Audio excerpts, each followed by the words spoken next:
Welcome to Newsworthy Stories with Jacqueline Jimenez. It's been a few weeks since two massive earthquakes hit Venezuela, but since the very beginning, there has been a South Florida effort to be a part of helping the people who survived it back on the road to recovery.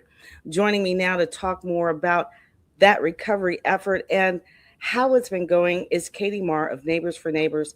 You guys are always on it, Katie, and that's why I love coming to you because of what you do every day. Talk to me about what's been happening and tell people who you are. Well, the simplicity of what we do is just that we're connecting those in need with those who can help, right? And that is so simple and yet so effective. It is giving out people in our neighborhood the opportunity to come forward, whether it's volunteering, donating money, donating goods, and then getting those items to where they're needed. So through our partnership at Global Empowerment Mission, which is a global relief effort organization, which is actually based in Doral, just like us, because all the cool kids live in Doral. And But it's really actually wonderful to know that the truly the hub of disaster relief for the planet it lies right here in Miami, which is really cool. Even from the county who sent over their specialized team. I think it's called Miami One, and they go and they were helping sift through the rubble and things like that, and helping to find people. And But what we're doing is we're collecting money, and of course, there is no amount that is too little. I mean, literally a dollar can make a difference. And the reason why it's so important is because everything that we're collecting here has to be shipped literally across the planet down to Venezuela. And the relief effort is going to take quite some time because, of course, these two earthquakes and now multiple aftershocks, they're saying there's been about 1,200 aftershocks Wow. in the area since then, which is just, it makes things even harder because anything that might have been partially collapsed may collapse further, so that's making it difficult for those who are going through and recovering and trying to still look for anyone, and remarkably still finding people that were in pockets of rubble. So It's things just that we're collecting is obviously everything from all the necessities you can imagine, from food and tents and sleeping bags, because literally people are sleeping outside in areas outside the city limits, in just areas where there's no buildings, and because there's no place for them to go. It's this isn't like other types of disasters where okay, well, they can maybe go hold up in a hotel. Those hotels have collapsed as well. And so it'll be quite some time before they are back on their feet, so to speak. But it'll be also, we can feel really good in knowing that we're making a real difference. And I mean, I saw an incredible video the other day, where they literally came up on the shore with a one of those kind of boats that floats kind of on the edge of the water, and blown up, and boom, right up onto the shore. No dock needed. They were coming in right to the edge of the onto the beach, and then delivering items, which just shows you the ingenuity behind what Global Empowerment Mission and their partners, including us, are doing. Is that they're finding ways different than any other, and to get through and get to those who need it.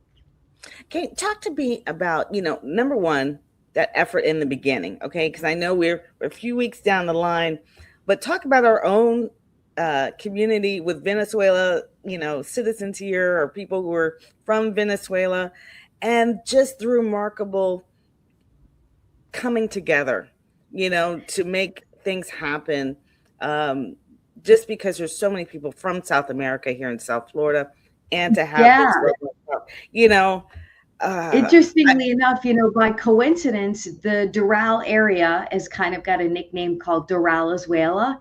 And so there are a lot of folks from Venezuela in Doral. I love it. So their response was immediate and overwhelming, but incredible. People from our community came forward and said, we're going to do, I mean, a literal army of people outside of the Global Empowerment Mission warehouse in Doral, literally helping to sort all the influx of supplies, pack up those boxes of relief and get them ready to be palleted, put on a plane. And already, I believe 6 tons of relief effort materials and supplies have gone. And then, of course, the United States government is getting involved as well, because, of course, they're the big guns, right? They're going to bring in those tents and things like that, cots and mobile bathroom units and things like that. But the food and deodorant and soap and baby supplies and feminine hygiene products and things like that, are things that we can help give. You see the warehouse there packed with items, and so those are sorted, boxed up, and obviously, there's even pet food there, so that everybody is helped. And then the money is the perfect way to help, because of course the hard costs that cannot be donated usually is the fuel, and getting those ships and planes down to Venezuela. And but there's an army of volunteers that are helping, and it's just really incredible to see people come out. I mean, we've seen it from our inception back in 1992 when Hurricane Andrew came across our shores, and I would kind of say that How Neighbors for Neighbors was born. If you don't know how Neighbors for Neighbors came about, which is why they're my go-to. Anytime there's a disaster, Neighbors for Neighbors comes to mind, because they were born. The nonprofit was born out of Hurricane Andrew. They understand, disaster relief better than anyone in this community, in my opinion. And so this is why I'm calling on Neighbors for Neighbors again, because they're trusted. They've been here, and you can trust them, from start to finish. And I know that. So that's one of the reasons why I'm always calling on Neighbors for that purpose, because of the connections they have made over decades of time. Right. And a lot of people think, well, how does this really affect me from so far away? We've got problems here, locally or in our own country, but we have to understand we're a global economy. And so Venezuela is actually very important to the United States, obviously because of their fuel production for our economy, but so they're a worldwide provider in that. But they're our neighbors. So many of their family members live here in South Florida. We're a melting pot, and we're never going to turn our back on anybody, whether it's literally on our Florida shores or across, in another continent. But yeah, being around for 34 years has given us the insight of knowing that by connecting those in need with those who can help, our mission that we've toted forever is a very simple and an effective model, right? We find the best folks on the planet, and Global Empowerment Mission here in South Florida is them. And they have, for the past 15 years, they've been around. So they're not anybody new. A lot of people may not know of them, but they're in every corner of the globe. They've been in Maui, North Carolina. They're still in Ukraine, in the Bahamas, in Jamaica, after the storms there. So, just know that these folks have long arms and many, many connections around the globe. One of the things that these nonprofits do the best is garnering resources, right? Is basically working with organizations and companies who are able to give us these items either for free or for pennies on the dollar. You could never go to the store, even with your BOGOs, and buy what we can buy. So that's why your money to us goes a really long way. So your dollar is, say, a lot of times it's, you buy like a dollar, canned good, we can buy 10 canned goods for that dollar. And so even your BOGO could not go that far. Understand. Yeah. That's the one thing, it's that buying power, that when you buy in bulk, that you can get a better price. And a lot of times people are, they're reluctant to send money, but sending money is the best way for you to get the help, to Venezuela faster and more effective. And right, because then we don't even have to collect and sort. We will Right. just buy those items and ship them directly, or they're already being packaged up and ready to go because we already know what these items are needed, right? For example, wipes and things like that, because they're in these camps where these folks are now living, outside. There's no showers and things like that, so they're using wipes to clean up and things like that, and items like toilet paper, and so they're basically kind of a little tent city, and we're trying to make it as accommodating as possible, but obviously water, but not just water, but even electrolytes and things like that to go in the water, because these folks are out in the heat and the elements, and trying to keep them hydrated, and then obviously medical supplies and things like that. And most folks don't have medical supplies to donate, so we are gathering those items as well. So it's just We really had to do it. don't think, yeah, I haven't done anything because I only gave money. Money is, makes the world go round, unfortunately, but it is also a huge resource for us because it allows us to do everything we do, and we don't have to go, okay, well, we got a bunch of canned goods, now what are we going to do with those? you Right, know right. um, yeah. And so we're really, really grateful already. And there's so many places to give. Of course, we know that a lot of people are asking you for help.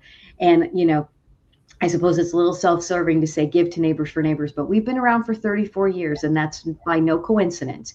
So just know that you can trust us, and that we are transparent as humanly possible to tell you every bit of information of where your money's going, and we will basically show you in video. We show you where We'll show you the stories, right? So here's the thing is that it's not just them telling you, they're going to show you those stories. They're going to show you where your efforts are going.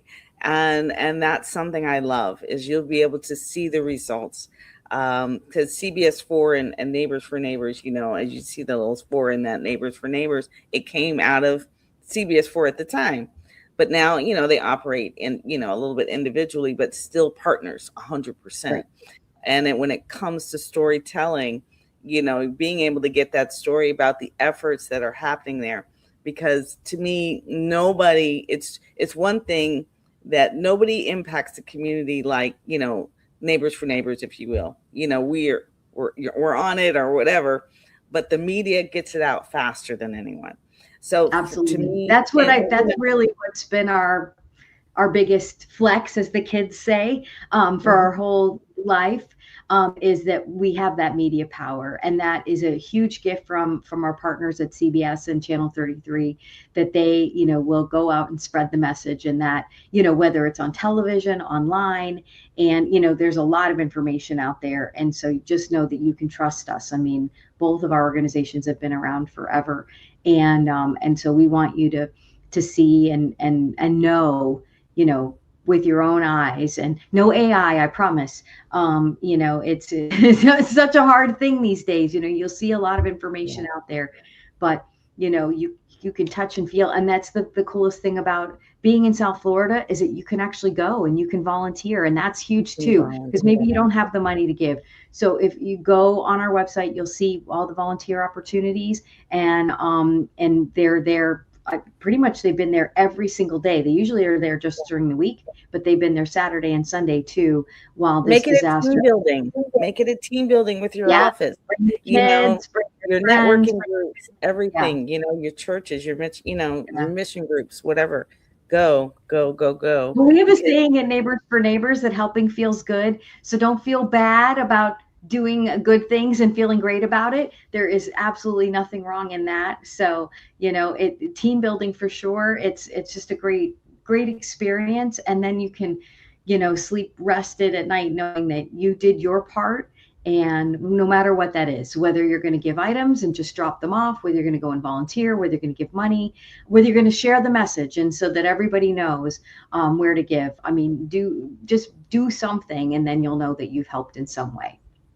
thanks so much, Katie. I really appreciate you taking the time because I know you guys are, still moving your efforts. And like you were telling me as we were coming on, school is getting ready to get started. So find out all the good stuff that Neighbors is involved in, and then you'll understand. Thanks so Thank you much, so Katie. much for sharing our message too. We appreciate it. My pleasure.